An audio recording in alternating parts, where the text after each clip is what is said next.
Rabbi इश्रह ली सदरी व यस्सिर ली अमरी वहलुल उक़्दतम मिन लिसानी यफ़क़हू क़ौली। अल्लाहुम्मा सल्लि अला मुहम्मद व अला आलि मुहम्मद। कुछ लोग समझते हैं कि अगर हमने सर पर पगड़ी बांध ली है और चेहरे पर दाढ़ी रख ली है, नाम के साथ हाफिज लिख लिया है या मुफ्ती लिख लिया है, तो हम बहुत बड़े आलम बन गए हैं, जबकि ऐसा नहीं होता। ये लोग वो हैं कि ये पहले तो लकीर के फ़कीर हैं और दूसरे नंबर पर अपने फ़िरके के गोल कीपर हैं। और इससे बड़ी बात यह है कि ये आलम नहीं है, ये रिपोर्ट हैं, ये अपने फ़िरके के रिपोर्ट हैं। रिपोर्ट वो होता है कि जिसमें फंक्शन ऐड किए होते हैं, उसमें दिमाग नहीं होता, इसलिए वो अपने फंक्शन के मुताबिक चलता है, वो दिमाग नहीं इस्तेमाल करता क्योंकि उसमें दिमाग होता ही नहीं। इसलिए इस तरह के जो लोग हैं वो अपने फ़िरके के गोल कीपर हैं, अपने फ़िरके के रिपोर्ट हैं, आलम नहीं है। और वो समझते हैं कि हम आलम बन गए हैं, अपने नाम के साथ हाफिज, मुफ्ती और इस तरह के जो अलकाबात हैं वो लगाकर वो समझते हैं कि हम हाफिज वो आलम बन गए हैं। लेकिन इस तरह के लोग आलम नहीं होते, ये जाहलों से भी बदतर होते हैं। क्योंकि जिसको पढ़ना लिखना नहीं आता, अगर उसको बताया जाए कि अल्लाह के साथ किसी को शरीक नहीं करना, हुज़ूर पाक सल्लल्लाहु अलैहि वसल्लम की ये सुनते हैं, इस पर अमल करना है, दूसरों की सुनतों पर, दूसरों की बताई हुई बातों पर अमल नहीं करना, अगर उसको पढ़ना लिखना भी नहीं आता, वो इस तरह की बातें मान लेता है, तो फिर वो जाहिल नहीं रहता। जाहिल इस तरह के लोग होते हैं कि जिनको पढ़ना लिखना भी आता है और वो अपने मदरसे से डिग्री भी लेकर आए हैं, अपने नाम के साथ हाफिज और मुफ्ती भी लिखते हैं, और उसको यही नहीं पता कि कुरान पाक के पहले सफ़े पर इय्याका नअबुदु व इय्याका नस्तईन लिखा हुआ है, और इसका मतलब ये है कि ऐ अल्लाह हम तेरी ही इबादत करते हैं और तुझ ही से मदद चाहते हैं। फिर भी इस तरह के लोग समझते हैं कि हम आलमों की जो दीन सिखा रहे हैं कुरान और हदीस के मुताबिक उनकी गलतियां निकालते हैं अपने जोम में, तो ये समझते हैं हम आलम बन गए हैं। जैसे कि ये हजरत साहब हैं, ये इंजीनियर साहब की गलतियां निकाल रहे हैं और लोगों को बता रहे हैं कि उन्होंने लफ्ज़ों में इस तरह की गलतियां की हैं, जबकि ऐसा नहीं है। बयान में उन्होंने बात कोई और की होती है, ये छोटी छोटी बातें उठाते हैं, छोटी छोटी बातें उठाकर समझते हैं कि हमने उनको ज़ेर कर दिया है, हमने लोगों को दीन पहुंचा दिया है, जबकि इन लोगों को खुद को पता ही नहीं कि इनके जो बड़े हैं वो क्या करके गए हैं। अगर पता है ये नहीं बताते तो फिर ये लोग मुनाफिकों में शामिल होते हैं, क्योंकि जिसको पता हो कि ये चीज़ गलत है, चाहे उसके बड़े ने की हो, उसके बाप ने की हो, वो अवाम को ना बताए तो फिर वो खुद भी गुनाहगार होता है। मिसाल के तौर पे कुछ दिन पहले एक पॉडकास्ट के अंदर मिर्ज़ा ने कहा कि भाई ये जो है ना इस्लाम का ये गोल्डन दौर है, बेहतरीन दौर है ये, और पिछले 1200 साल के अंदर तो हमारे आबा व अजदाद को समझ ही नहीं थी कि कुरान के अंदर क्या लिखा है। आज जो है वो सॉफ्टवेयर लड़कों के हाथ में है, बच्चों के हाथ में, और वो चीज़ों को उसी टाइम के ऊपर सर्च कर लेते हैं। वो ज़रा बात सुन लें मिर्ज़ा साहब। इसमें दुनियावी तालीम को मैं क्रेडिट देता हूँ, जितनी आप एजुकेशन आम करेंगे इस्लाम को उतना ही फ़ायदा है।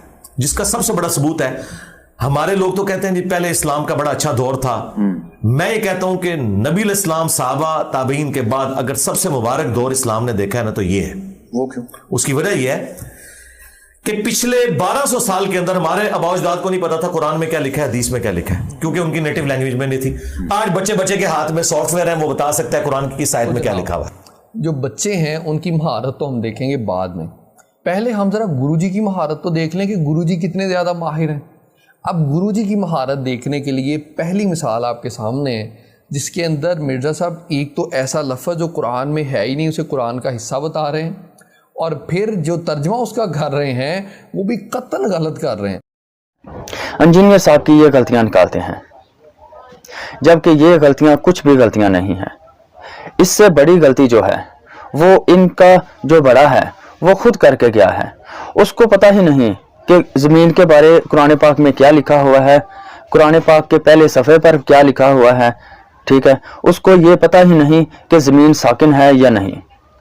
इनके जो बड़े हैं उन्होंने एक पूरी किताब लिखी हुई है जिसका नाम है ज़मीन साकिन है, जबकि आज के दौर का बच्चा ये जानता है कि पूरी कायनात में कोई भी चीज़ ऐसी नहीं जो खला में है, कोई भी सियारा, कोई भी सितारा ऐसा नहीं है कि जो रुका हुआ हो।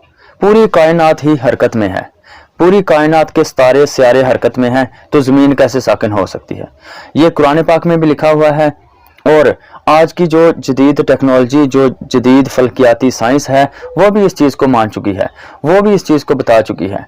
لیکن یہ پھر بھی آج کے بچوں کو یہ جہالت سکھا رہے ہیں، کیونکہ ان کے بڑوں نے اس کے بارے ایک کتاب لکھ دی ہے جس کا نام ہے زمین ساکن ہے۔ تو اس لیے یہ میں کہتا ہوں کہ یہ لوگ عالم نہیں ہیں، یہ لوگ ربوٹ ہیں۔ اس لیے تو ان کے جو فنکشن سیٹ کیے ہوتے ہیں یہ اس کے مطابق چلتے ہیں، یہ اپنا دماغ استعمال نہیں کرتے، کیونکہ ربوٹ میں تو دماغ ہوتا ہی نہیں، اس لیے وہ دماغ کہاں سے استعمال کرے۔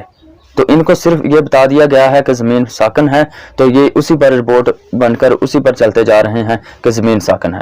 لیکن آج کے بچوں کو پوچھو تو اس کو پتہ چل جاتا ہے، اس کو پتہ ہے کہ زمین ساکن نہیں ہے۔ زمین کیا، پورے جتنے بھی ستارے سیارے ہیں وہ سارے حرکت میں ہیں، سب کے سب تیر رہے ہیں، قرآن پاک میں بھی یہ لکھا ہوا ہے۔ تو یہ وہ لوگ ہیں جو انجینئر صاحب کی غلطیاں نکالتے ہیں، جن کو یہی پتہ نہیں چلا کہ زمین جو ہے وہ ساکن نہیں ہے، وہ حرکت میں ہے، سورج بھی حرکت میں ہے، سارے ستارے حرکت میں ہیں۔ تو یہ انجینئر صاحب کی غلطیاں نکال رہے ہیں۔ اگر یہ اتنے ہی بڑے عالم ہیں تو پہلے اپنے بڑے کی وہ جو لکھی ہوئی کتاب ہے اس کے مطابق تو بتائیں کہ زمین ساکن ہے یا نہیں۔ قرآن پاک کے پہلے صفحے میں لکھا ہوا ہے ایاک نعبد و ایاک نستعین، اس کے بارے تو بتائیں۔ یہ انجینئر صاحب کی غلطیاں نکالنے آ گئے ہیں۔ دراصل یہ وہ لوگ ہیں کہ جن کو شوق ہے کہ اپنی تو بےزتی کروانی ہے، خود تو بےعزت ہونا ہی ہونا ہے، کیوں نہ اپنے بڑے کو بھی بے عزت کروایا جائے، اس کی بھی جو تھوڑی بہت عزت ہے اس کو بھی نیلام کروایا جائے۔ اصل میں یہ لوگ انجینئر صاحب کے دشمن نہیں ہیں، یہ حقیقت میں دشمن ہیں اپنے بڑوں کے۔ یہ چاہتے ہیں کہ ہم انجینئر صاحب کی غلطی نکالیں اور انجینئر صاحب جو ہیں وہ ہمارے بڑوں کے جو بھی انہوں نے کرتوت کیے ہوئے ہیں وہ لوگوں کے سامنے، عوام کے سامنے لائیں۔ حقیقت میں یہ لوگ اپنے بڑوں کے دشمن ہیں، کیونکہ علم تو ان کے پاس ہے ہی نہیں، ان کو پتہ ہی نہیں کہ لکھا ہوا کیا ہے، سائنس کیا کہتی ہے، قرآن کیا کہتا ہے، حدیث کیا کہتی ہے۔ ان کو تو صرف جو بتایا جاتا ہے یہ اس پر عمل کرتے ہیں۔ ان کا صرف یہ مشن ہے کہ خود تو بے عزت ہونا ہے، اپنے بڑوں کو بھی بے عزت کروا کے جائیں اس دنیا سے۔ اللہ تعالیٰ سے دعا ہے کہ اللہ تعالیٰ ہمیں قرآن پاک کو پڑھنے کی، اس پر عمل کرنے کی اور حدیث کو پڑھ کر اس پر عمل کرنے کی توفیق عطا فرمائے، اور یہ شخصیت پرستی کی لعنت سے اللہ تعالیٰ ہمیں محفوظ رکھے، فرقہ پرستی کی لعنت سے ہمیں اللہ تعالیٰ محفوظ رکھے، حق بات کو سن کر اس پر عمل کرنے کی توفیق عطا فرمائے اور حق بات کو بیان کرنے کی توفیق عطا فرمائے۔ آمین، جزاک اللہ خیر۔ فرقوں کی دکانیں بند، the damage has been done.